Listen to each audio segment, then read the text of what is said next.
বাবা দেখো তোমার জামাই এসেছে। থাক থাক বাবা থাক। দিদি আজ আমার আল্লাদিকে দেখতে আসবে, কিন্তু দুঃখের বিষয় মেয়েটা আমার কালো বলে কোনো সম্বন্ধই পছন্দ করছে না। বাবা আমি আইবুড়ো সেজে নিচ্ছি, আমাকে দেখে দিদির বিয়ের পাকা কথা হয়ে গেলে বিয়ের দিন দিদিকে ভালো করে সাজিয়ে বিয়ে দিয়ে দেবে। বিয়ের দিন তোমাকে ওরা দেখলে? বিয়ের দিন আমরা না হয় আসবো না, আমরা এসে গেছি মেয়ে দেখতে।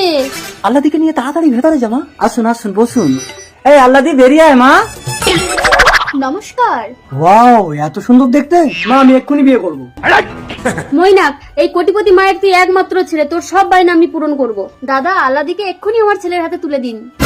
না না হবে না, যখনই লগ্ন তখনই বিয়ে। এই তুই বলার কে রে? এখানে তো শ্বশুরমশাই আছেন। না মানে আমার বড় মেয়ের বিয়ে না দিয়ে ছোট মেয়েকে বিয়ে দেবো না। আপনারা চাইলে আমার বড় মেয়েকে আজই বউ করে নিয়ে যেতে পারেন। এই বড় মেয়ে।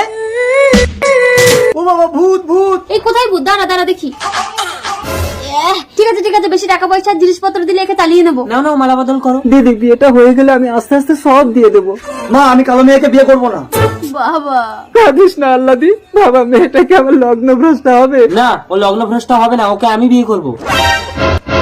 এই কি বলছো তুমি? হ্যাঁ নন্দিনী, অমানুষের মতো আমি কারো রূপ দেখে বিচার করি না। মানুষের আসল সৌন্দর্য হলো তার মন। এই অমানুষ কাকে বলি তুই? ওই কালো মেয়েকে আমি বিয়ে করবো।